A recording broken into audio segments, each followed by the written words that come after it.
How you doing? This is Stan, your history man, and today I'm going to be talking about the top three search engines for websites for searching your family history. I'm going to be talking about the cost of them, how easy they are to use, and some of the information that you can get from them when it comes to researching your family history. Now, I'm not going to get deep in them today, but I will do a segment on each one of them, and I give you the pros and cons for each one of them, and give you a little bit more information on how to use them. The first one I'm going to be talking about is Ancestry. Ancestry is the one that I use the most and the one that I really like. Ancestry is pretty easy to use. Um, when you get ready to do advanced research, you do have to know some of the techniques. First of all, I got it on the home page right here.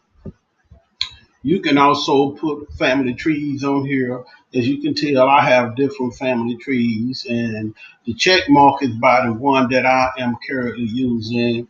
The next one I do have is the Stubbs of House Crossroad, and it also back up your family tree. So when you add information to it, it'll automatically back the information up, so you won't lose it. The next one is probably the most important thing, and that's the search engine. And they have all different types of collection that you can use, census and voters list, birth, marriage, and death records, immigration and travel records. And you can also use the public member tree. And what that means, other people post their tree on, and sometimes you can find people who's researching the same people that you're researching. Now you can save yourself a lot of time because a lot of time they may have information on their tree that you don't have. Say if you're researching the Stubb family like I do, and you find another member that has a Stubb family tree on there, then it'll let you do a side by side comparison. And you can compare the people that they have on their tree against the people you have on your tree. And if you have someone that's not on your tree that's on theirs, then you can automatically add them to your tree. And I'll get into that a little later on. And then they had the military. If you had a person was in the Civil War, the American Revolution, World War One, World War Two, the Vietnam War, whatever type of war they might have been in, then you can check the military records and see can you find some of your family members on there. They also have a card catalog, and the card catalog is just many different trees you can search, different countries and different places, and that's very handy when you just want to search in one particular area. And members directory. And it also, say for instance, if you want to get in touch with another member, you can. Say for instance, someone researching the same family, and you want to ask them a question, you can do that. It's very discreet, though. They don't give personal information or anything like that. They'll just notify that person that you want to contact them, and they can say yes or no. I don't want to be bothered with them or whatever they want to say. And I really like that.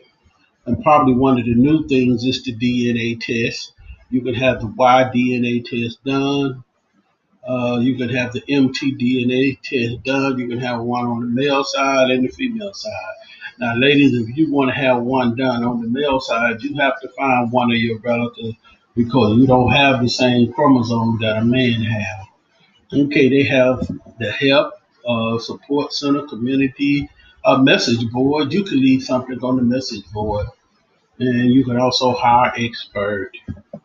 And the extra stuff, you can make a book or poster or something like this. Now, for all of these, you do have to pay. I use one where I pay $19 a month, but it depends on the services that you want to use.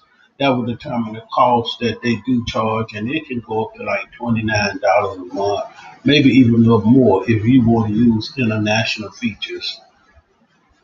So this one is probably the Cadillac of them. This one is very easy to use, and if you want to do advanced research, then you do have to know you have to have a few skills, and you do have to know a few techniques. And I'm going to get into that on the next video. The next one I'm going to be talking about is MyHeritage. Now, I like MyHeritage. It's one that you can actually get on for free, but you can only use so many of the features, and you can only put maybe like 150 people on your tree. But this one is good if you starting out and you don't have uh, a whole lot of family members on your tree. This one is a good one to start out with, and you can start adding family members. You can add photos and stuff. They got an area where you can put family photos. You can go to the family photos. You can go to your family tree, and it has family member stats on there too. And this is just a little bit different feature than Ancestry, and it'll let you know the gender, what percentage was male and female, let you know who's living and deceased, and relationship status, such as how many were single, married, widow, or divorced. And that's a pretty good feature. I like that. And Ancestry really don't have that. And as you can tell, mine have exceeded the limit. I have 1,793 people on my tree.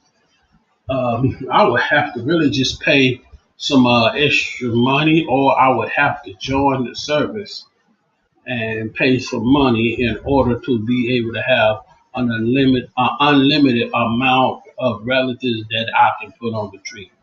So this one is pretty good, but the payment plan is you have to pay by the year. They don't break it down for the month. Like for instance, if you to select different plans. If it's $150 a year, then they expect you to pay that $150 right away. Now, the next one I would advise all the beginners to use this one. This one is the FamilySearch. And FamilySearch is free. You can set up a free account on FamilySearch. And FamilySearch is good for doing basic research. They also have a nice collections of records and everything on FamilySearch. And they also have Family Tree. And I just went to Family Tree where you can sign in and you can compare and look at different family trees of different people that might have posted a family tree, and it may have some of your family members on their tree. And so that's also a good feature. And they do have a lot of collections and stuff. And you can go through and you can just click on some of these collections.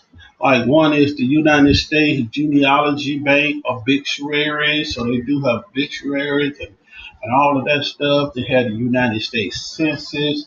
And this is the 1870 census. And they have the 1880 census and the 1910 census. They have quite a wide variety of census, and you can just click on that and just research that at one time, or either you can research the whole collection. And this one is free.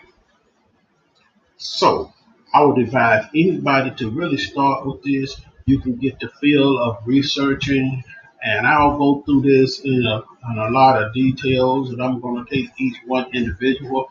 I don't have a lot of time right now to just go through all the features of each one of these, but Family Search is the one that I would advise any beginning genealogist to use at first.